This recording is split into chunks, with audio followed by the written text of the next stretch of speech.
morning everyone and wish you all a very happy Independence Day. It's a pleasure to be here with all of you today. Let me start with a quote that I came across a couple of months back and it stayed with me. The illiterate of the 21st century will not be those who cannot read and write, but those who cannot learn, unlearn and relearn. Let me say this again. The illiterate of the 21st century will not be those who cannot read and write, but those who cannot learn, unlearn and relearn. Learning, unlearning and relearning. Right, I mean, this cannot be more relevant in the context that we are in today with the uncertainty and unpredictability that the pandemic has created over the past couple of months for all of us. When the theme of edge was shared, this was the first thought that came to my mind. After all, we are all a sum total of our experiences shaped by learning and unlearning. Some of it conscious, some of it unconscious, some of it desired and some of it through situations which are difficult, which life throws at us. Right, so each one of these pieces around edge, right, exploration, discovery, growth and emerging is something that I could connect with, and today I'll share some of my experiences on my journey of how I've experienced and I've navigated this as well. Let me start with exploring and discovery. Follow your passion. I'm sure everybody sitting in this room has heard of this or has been advised by somebody to do this as well, right? And let me also tell you, this couldn't be further from the truth, right? There are many studies now and talks which talk about that about this, and here is why, right? I mean, number one, it assumes that you only have one passion. In fact, there are studies which say that having more interest than one, having multiple identities or things that you associate with, those people actually live happier lives. Number two, passions don't change with time, right? And this also not true. We evolve, we grow. Number three, passions should come with ease and organically, almost like a magic dream job waiting at the end of the rainbow. Number four, and most relevant one, I feel, just because you have a passion doesn't mean that you're going to be good at it. Passion is not something that anybody is born with, right? I mean, I did not dream to be an HR professional one day. I found interest in it along the way. I nurtured, I went deeper into it, I developed capability over a period of time to do what I do well as a professional. My journey also went through some twists and turns, right? I'm an engineer who realized that my calling was somewhere else, and maybe true for many of you who are here in the audience today as well. And over a period of decade, I've worked in different companies, different industries, and I've tried to gain experiences which are new, which are diverse, which have taught me that, oh no, this is really not my cup of tea. Or I've learned things which have piqued my interest, where I've wanted to know more, to do more, and over a period of time, these are the areas which I've become closer to as well. Diversity and inclusion at workplaces being one, right? I mean, when I took it up a couple of years back, it was just a project, something to do, right? I didn't know what it meant. I didn't understand it fully as well. And as I went deep, I developed interest. It's something that over a period of time I've carried forward in my next roles as well, as something that I fully believe in, right? But did it happen overnight? Was it a magical calling? The answer is no. So my way to explore has been that one, raising my hand for doing something new, sometimes things I don't understand completely as well.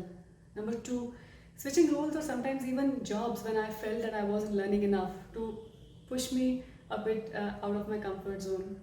And I think on this journey, I've ended up discovering some of the core things about myself as a person and a professional, and which really brings me to the next part, which is all about growth. As Alan Cohen says, and this is again a quote which resonates with me, personal growth is not a matter of learning new information, but unlearning old limits. Unlearning old limits, and I think that's what's relevant from a growth standpoint. When I was sitting in the halls in a college like all of you are today, growth meant how fast can I climb the ladder, promotions, titles, and whatnot.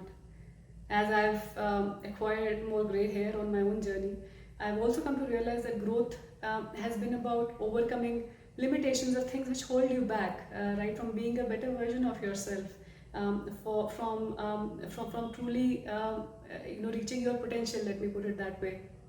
Example of things I've consciously worked on is to be able to take an objective view and something which is balanced, right, weighing all sides of an issue, My profession has taught me this, and it requires this as well, that as you grow in your careers, it becomes even more relevant to be able to take a step back and provide a view to the teams who are right in the middle of solving a problem, right? And from the vantage point that you can provide in terms of taking a step back at that point of time, it can be very, very valuable.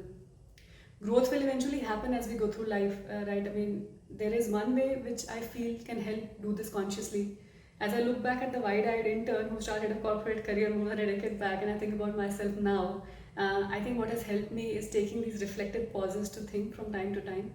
I don't mean go on a retreat every couple of days, but what I mean is that mark a time. For example, work anniversaries are a great moment to do this, to see where you've come and where you want to go.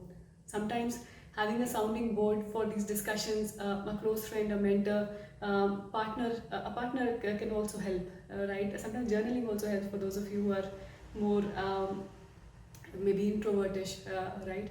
Or you like to keep your thoughts to your own self and like to do that reflection inside internally. Let me move to emerging, right? I mean, this is the start of a long journey for you, and the ride can get bumpy sometimes. One of my managers used to say that careers are marathons, not sprints. I didn't understand it at that point, but I relate to it now. It stayed with me. And difficulties you encounter will range from bad bosses, feeling stuck or in a slump, realizing you're in a role that you don't enjoy, or a culture that you don't enjoy, or working with people that you don't enjoy, right? Whenever I've felt stuck, a few things that I've considered, number one, is it in my mind? Sometimes it's a change of frame which can help, right? A guide who can help you look at your situation differently. It may be solvable. Sharing an example, in one of my roles, I felt I wasn't learning enough. I was doing what I had learned, and it was more about just doing what I already knew how to do. So I spoke to my manager. I've tried to figure out what would be logical next step for me, and I got involved in a few new areas. We figured out a path for me, and that really helped ignite the spark, right? And got me out of the slump that I felt I was in. Number two, bad situations. I've been in some of those, like everybody else in this room, where I tried everything from talking, resolving, figuring out how to make it work. Sometimes it's also just how it is, right? And in those, my mantra has been that what is the best that I can get out of this? Example, is there anything you can learn which may be of value, add value, try to get out of it, right? And I don't mean this in a adversity makes you stronger kind of way, but more practical and more real. Like, what can you really get out of this situation? Can you learn from a bad manager when you're in their shoes? What not to do, right? Can you pick a skill you want to learn which the situation offers you an opportunity to do, which may be helpful for you in the future? Just one very practical, narrow skill that you can pick up, right? While you're in the situation trying to sort it out. I think the third thing from an emerging standpoint also has meant for me knowing when to walk away. There are certain non-negotiables, and it really depends upon you as an individual as you discover yourself, the core of you, right? For me, these are integrity and honesty. Any environment which cannot offer these basics is something which does not work for me at all.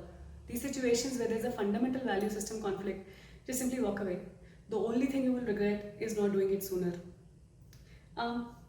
In the end, I think let me conclude by saying that all journeys are unique, right, with their own set of challenges, aspirations, blood, sweat, tears, and the thought that I would like to leave you all with is that explore your own path, discover your own fears, and keep stretching, pushing yourself.